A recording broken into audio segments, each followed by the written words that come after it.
Good morning বন্ধুরা, আমার নতুন একটা ভিডিওতে তোমাদের সবাইকে ওয়েলকাম। আজকের ভিডিওটা স্টার্ট করেছি বাড়ির ছাদ থেকে। জলখাবার খেয়ে ভাবলাম একটু ছাদ থেকে ঘুরে আসি। যখনই বাড়ি আসি একবার করে ছাদে আসতেই হবে। আর ছাদ থেকে দেখো কি দেখা যাচ্ছে, একদম নলাটেশ্বরী মন্দিরের সামনেই যেহেতু আমার বাড়ি, ছাদে উঠলে সেই কারণে মন্দিরটা পুরো দেখা যায়। পুরো বলতে মায়ের মুখ তোমাদের দেখাতে পারবো না, কিন্তু মন্দিরের বাইরের বেশিরভাগ অংশটাই আমাদের বাড়ির ছাদ থেকে খুব সুন্দর দেখা যায়। এই যে সামনের গেটটা দেখতে পাচ্ছ, এই সুন্দর গেটটা কয়েক বছর আগে হয়েছে। তার আগে কিন্তু সামনেটা এরকম ছিল না, পুরোই আলাদা ছিল। তখন কিন্তু মায়ের ঘরের পুরো দরজাটা ছাদ থেকে দেখা যেত।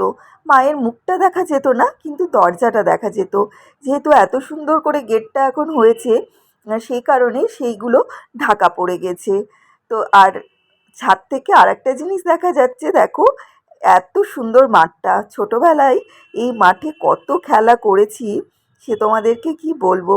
তাই ছাদটা ঘুরে ঘুরে দেখছিলাম, আর সেই ছোটোবেলার কথা, পুরনো দিনের কথা, বিয়ের আগের কথা, কত কিছু মনে পড়ছিল। এই বিকেলবেলা আমি আর দিদি ছাদে এসে কত গল্প করতাম। তখন যেদিন টিউশন থাকতো সেদিন তো টিউশন পড়তে যেতাম, আর যেদিনগুলো থাকতো না সেদিন এই ছাদের বিকেলবেলা ঘুরে বেড়াতাম। খুবই ভালো লাগতো সেই দিনগুলো। চলো নিচে যাই, আর বকবক করব না। মা একটা কাজ দিয়েছে। কাজ বলতে, মায়ের কাছে আবদার করেছিলাম নারকেল নাড়ু খাওয়ার। এবছর পুজোয় যেহেতু মায়ের শরীরটা খারাপ ছিল, সে কারণে মা নাড়ু বানাতে পারেনি। তো মা বলল যে ঠিক আছে, চল আজকে নারকেল নাড়ুটা বানাই। আমি মাকে বললাম তুমি চিন্তা করো না, সমস্ত কিছু আমি করে দেব, তুমি শুধু নাড়ুটা তৈরি করবে। তো এখানে দেখো নারকেলগুলো মা কেটে, মানে ভেঙে রেখেছে, কেটে না ভেঙে রেখেছে। আমি মাকে নারকেলটা কুড়ে দিচ্ছি। এই কাজটাই ধরো একটু কঠিন মায়ের পক্ষে, কারণ মায়ের যেহেতু এখন শরীরটা খারাপ, মা না এই সমস্ত কাজ করতে এখন আর পারে না। তো আমি এগুলো করে দিচ্ছি। আর মায়ের এই নারকেল কোড়ানোর বটিটা এত ভালো হচ্ছে, মানে খুব তাড়াতাড়ি হয়ে যাচ্ছে। তো দুটো নারকেল আছে এখানে, দুটো নারকেলেই অনেকটাই হয়ে যাবে। নারকেলগুলো মা পুজোর সময়তেই কিনেছিল করব বলে, কিন্তু শরীর আর ঠিক ছিল না বলে করে উঠতে পারেনি। তো আজকে যেহেতু আমি আছি, মাকে সবটা করে দেব, মা করবে। আর মা এত ভালো নারকেল নাড়ু বানায়, মানে আমার বাড়িতে গিয়ে যখনই মা করে দেয়, অন্যকে দেবো কি, আমি সব খেয়ে শেষ করে দিই। কী করব বলো, মিষ্টি খেতে তো আমি এমনিই ভালোবাসি, তারপর নারকেল নাড়ু হলে তো কথাই নেই। তো দেখো অনেকটাই কিন্তু হয়েছে দুটো নারকেলে, পুরো এক থালা। তো এখন করবে না মা, বিকেলবেলা করবে। নারকেলটা কুড়ে রেখে দিলাম, এরপরে আর সময় হবে না, কারণ দিদিরা একটু পরেই চলে আসবে। দিদিরা চলে এসেছে, দিদি ওর ছেলে মেয়ে। আর আমার ছেলে তো দিদির বাড়িতেই ছিল, সেই ভাইফোঁটার দিন গেছিল, তারপর ওখানেই এই দুদিন ধরে ছিল। কাল যেহেতু আমি চলে যাব, তাই মা দিদিকে বারবার বলেছিল দুপুরবেলা যেন এখানে আসে, এখানেই সবাই মিলে খাওয়া দাওয়া করব। মা ওদিকে রান্না বান্না করছে, আমাকে তো কিছুই করতে দিচ্ছে না, খালি আমি তরকারিগুলো কেটে দিয়েছি। মা বলছে বাড়িতেই তো করিস, এখানে আর কিছু করতে হবে না দুদিনের জন্য, এখানে একটু রেস্ট নে। কিন্তু মা একা একা করছে, সেটাও ধরো আমার ভালো লাগছে না। তাই মাকে সমস্ত জোগাড় করে দিয়েছি, মা রান্না করছে। বেশি কিছু রাঁধতে একদমই বারণ করেছি, বলেছি সিম্পলের মধ্যে যেটুকু তুমি পারবে সেটুকুই রান্না করবে। কেঁদে কেঁদে মুখটা দেখো ছোট হয়ে গেছে, দাদারা শুধু ওকে রাগাচ্ছে। কেন রাগাচ্ছে তোমাকে? পয়সা নিয়ে নিচ্ছে তোমার, দিচ্ছে না? হ্যাঁ,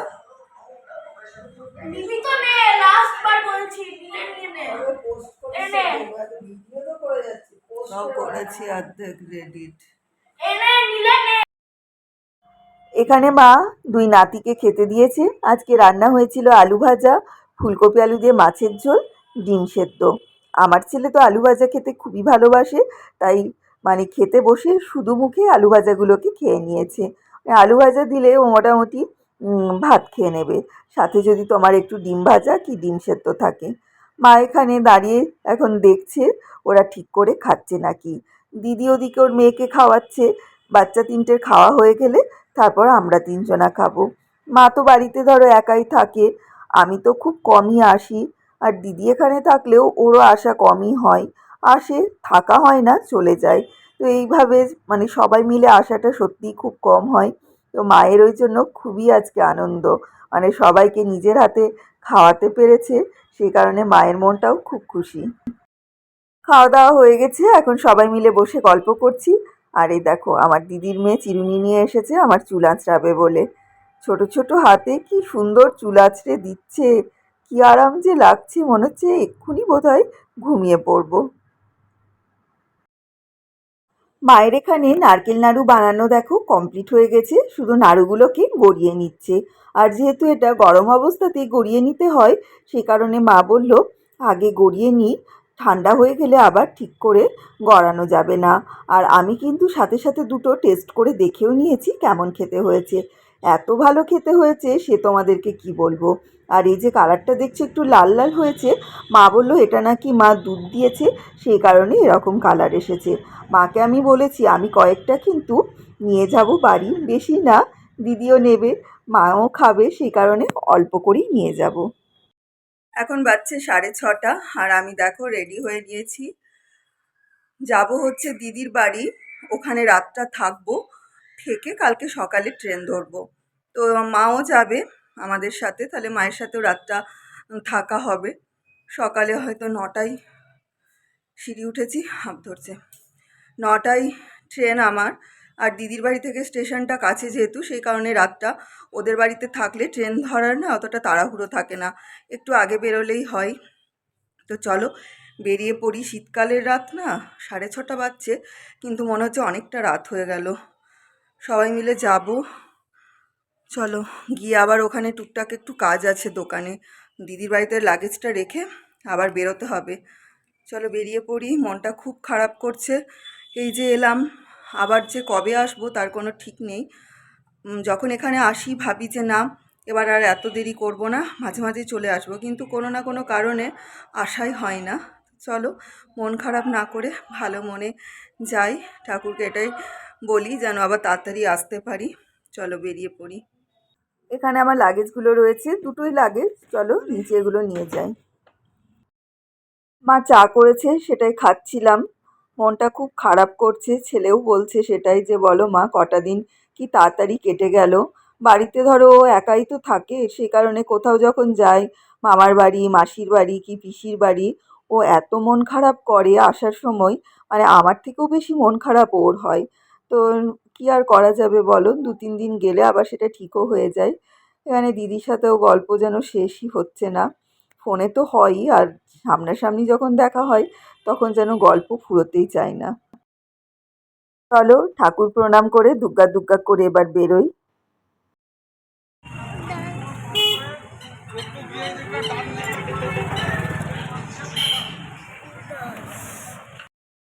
এখন বাজছে রাত 9:30। আজকে রাতের খাবারটা বাইরে থেকে অর্ডার করেছিলাম, সেটাই এক্ষুনি দিয়ে গেল। দিদিকে বলেছিলাম রাত্রে কোনো রান্না বান্না করবি না বাড়িতে, যেহেতু কাল চলে যাব, সবাই মিলে একটু গল্প করব, মজা করব, রান্না বান্না কিচ্ছু করতে হবে না। তো যেহেতু দিয়ে গেল, তো ভাবলাম সবাই খেয়ে নিই, কারণ খাবারটা গরম আছে একদম। একদম চিমচাম খাবার অর্ডার করেছিলাম, veg fried rice, chilli chicken, আর মায়ের জন্য নিরামিষ পনির। কাল যেহেতু যাব, এরকম চিমচাম খাবারই ঠিক আছে, তখন আবার বেশি কিছু খাওয়া দাওয়া হলে তখন আবার শরীর যদি খারাপ হয় তখন মুশকিলে হয়ে যাবে। বাচ্চারা তো এইসব খাবার পেলে ভীষণই খুশি হয়। আর যবে থেকে বেরিয়েছি, ধরো ননদের বাড়ি বলো বা এখানে, এত বাইরের খাবার খাওয়া হয়েছে, বাড়ি গিয়ে কিছুদিন রেস্টুরেন্টের খাবার একদমই খাওয়া যাবে না। আর এই যে এখানে দিদি আমাকেও দিয়ে দিয়েছে, তো চলো খেয়ে নিই চটপট করে, দেখে দারুণ লাগছে চিলি চিকেনটা, খেতেও নিশ্চয়ই দারুণই হবে। খাওয়া দাওয়া হয়ে গেছে, এখন সবাই মিলে একটা ঘরে বসে চলছে আড্ডা। এটা এখন কত রাত পর্যন্ত চলবে জানি না, তবে কাল যেহেতু যাওয়ার আছে, বেশি রাত জাগবো না, তাড়াতাড়ি শুয়ে পড়বো। চলো বন্ধুরা, ভিডিওটাও তাহলে এখানে শেষ করছি। আমার ভিডিওটা যদি তোমাদের ভালো লেগে থাকে তাহলে অবশ্যই আমার চ্যানেলটাকে লাইক করো, শেয়ার করো, সাবস্ক্রাইব করো। খুব তাড়াতাড়ি চলে আসবো নতুন একটা ভিডিওর সাথে। তোমরা সবাই খুব ভালো থেকো, সুস্থ থেকো, টাটা।